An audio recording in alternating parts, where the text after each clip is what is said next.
So it's Monday the 22nd of July and my wife has gone back to work after a 3-week holiday. So I'll be back to making more regular videos again.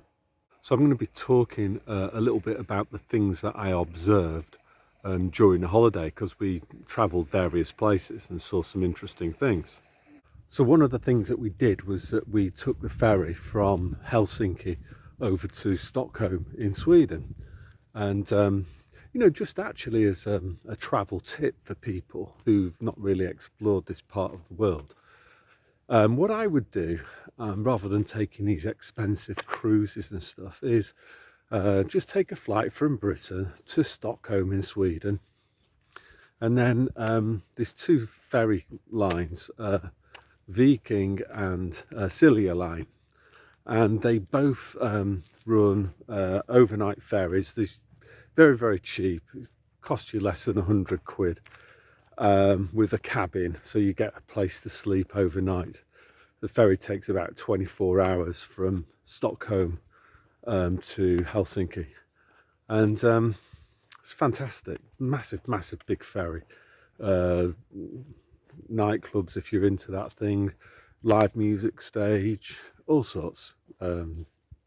You know, food and drink, very affordable. I would have taken some video of it, but you know, I'm still so shy about doing this. I just stopped the camera there for a minute because there was some dude walking to his car.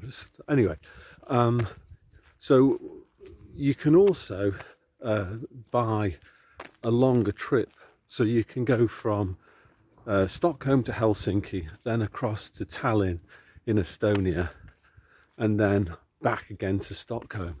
So if you're interested in seeing 3 capital cities in the Nordic region and just observing, you know, Finns, Swedes and Estonians having fun, it's highly recommended. And you know, this time of the year the weather's fantastic. Okay, we're in mid-late July now, so you actually do get something that resembles night for maybe an hour or two, but it's still, you know, bright at 11:30 at night, and it's something magical really. Anyway, I'm not here to talk about that.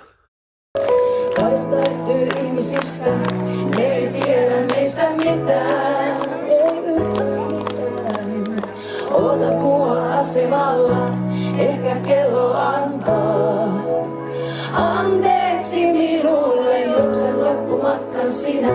Olet kaunis niin kuin aina, sinun korkeissa koroissa.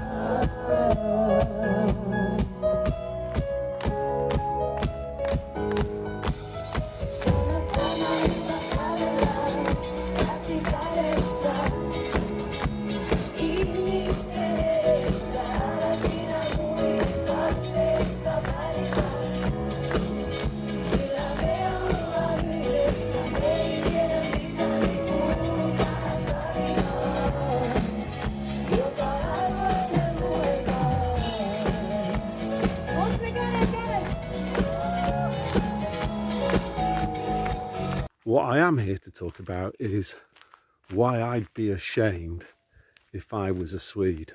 And I know this might sound a bit controversial, but before I get going, I'll just tell you a few kind of like positive observations about the couple of days that I spent in Stockholm. First one is Stockholm is still a Swedish city, in the sense that London is no longer a British city. Stockholm actually looks Swedish. Swedes themselves, you know, the hype is you know, very tall, thin, athletic, beautiful people, and very sophisticated, a little bit self-consciously sophisticated, in the sense that Finns are not. Finns tend to be a bit more realistic and practical, and very little, no litter, didn't really see any homelessness at all. yeah, pretty good in that respect. You know, a medieval town as well, fantastic. So what was bad about it? The simple answer was that everything was cashless. So when the hotel that we stayed at, we sort of um, talked to the receptionist there. Where can we get cash? Is it worthwhile getting cash out of a cash machine? Where can we find one? And basically, there was two young girls on reception, and one of them said that she hadn't used cash herself for about 2 years. The other girl said that they are a cashless hotel themselves. So guess what? We didn't spend any money there apart from you know, the hotel booking itself. And they also said that in the centre of Stockholm, they didn't really know of any bars and restaurants that actually took cash. So this was all like a bit of a shocker. Anyway, me being me, in the centre of Stockholm, I did find there were a few cash machines knocking about. So I took out, I think it was 1,000 krona, something like that. So the exchange rate, it's about 1 to 10, I believe. £1 buys you 10 Swedish kronas. And that was another thing as well, is that it wasn't particularly expensive. You could buy a beer for 60 krona, so about £6. So probably in many ways cheaper than many places in London. And please don't quote JD Wetherspoons, because you might as well make an equivalence with an off license. Anyway, we eventually did find a pub stroke restaurant, gastro pub I suppose you call it, that did accept cash. And we had a chat with one of the waiters there about the situation, and this guy was from Spain, and he was basically saying that when he first came to Stockholm himself, he was actually very, very surprised about just how many places had stopped accepting cash. In another bar, we actually talked to another girl. No, it was a guy actually, and again we had the similar sort of conversation. This time it was a Swedish geezer, and he was from northern Sweden, and he said that up north cash is still used quite a bit. I also asked him that a hypothetical question, that in the future, if the Swedish government coupled a social credit score system with digital payment methods, you know, and then they started to try to digitally ration what you could and couldn't buy, would he accept that? And you know, he basically said, oh, I hope it doesn't come to it. But what was interesting there was that he hadn't really thought about it. I don't know what these guys are doing.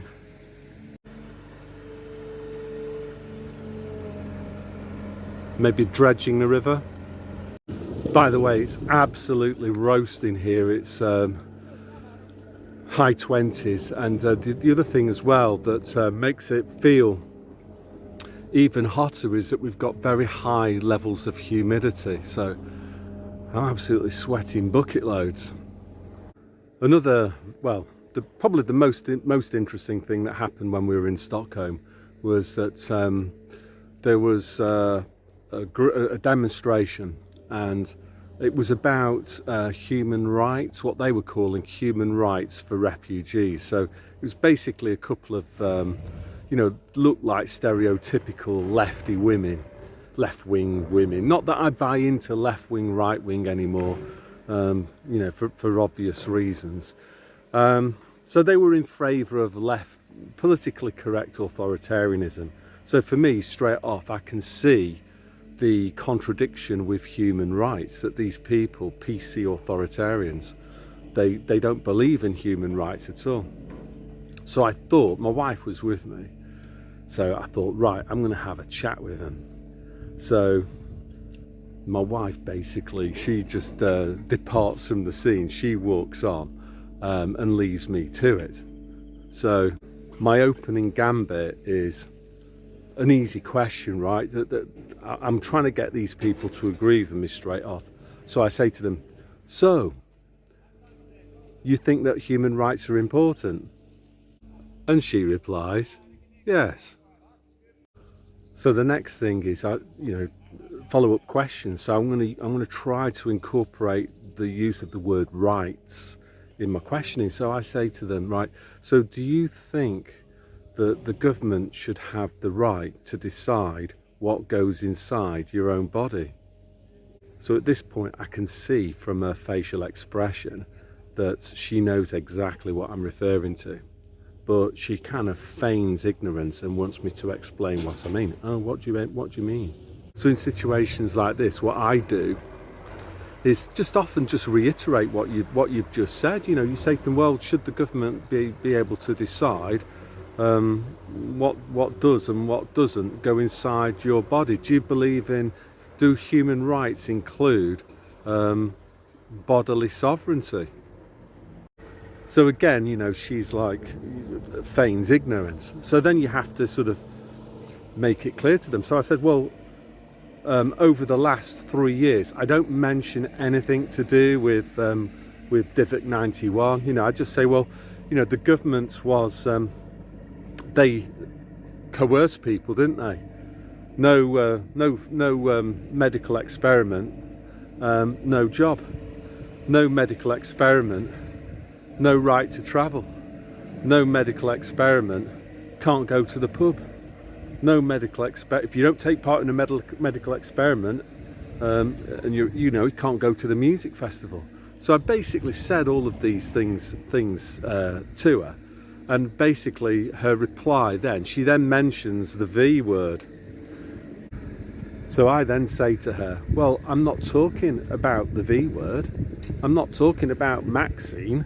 What I'm talking about here is human rights. I don't, because she said, oh, the Maxine saved thousands of lives. I said, well, that's not the point. The point is, or the point was, the government making your human rights, like the right for you to travel, the right for you to seek employment, making that conditional on you having certain substances put inside your body. So at this point, the normie, this PC authoritarian, she has got no answer, because she actually knows that that she backed the wrong side. That she's actually holding a demonstration in support of human rights, when actually in practice she supported the very opposite of that. A point that I made to her, I said to her, I didn't actually accuse her directly, but because I knew I didn't want to get into an argument with these people.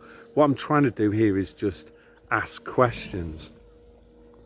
The other thing that I told her about was that the German National Socialists in the 1930s, I think I used the word fascist, she didn't like that. They used the same tactics, basically. They also had a health passport.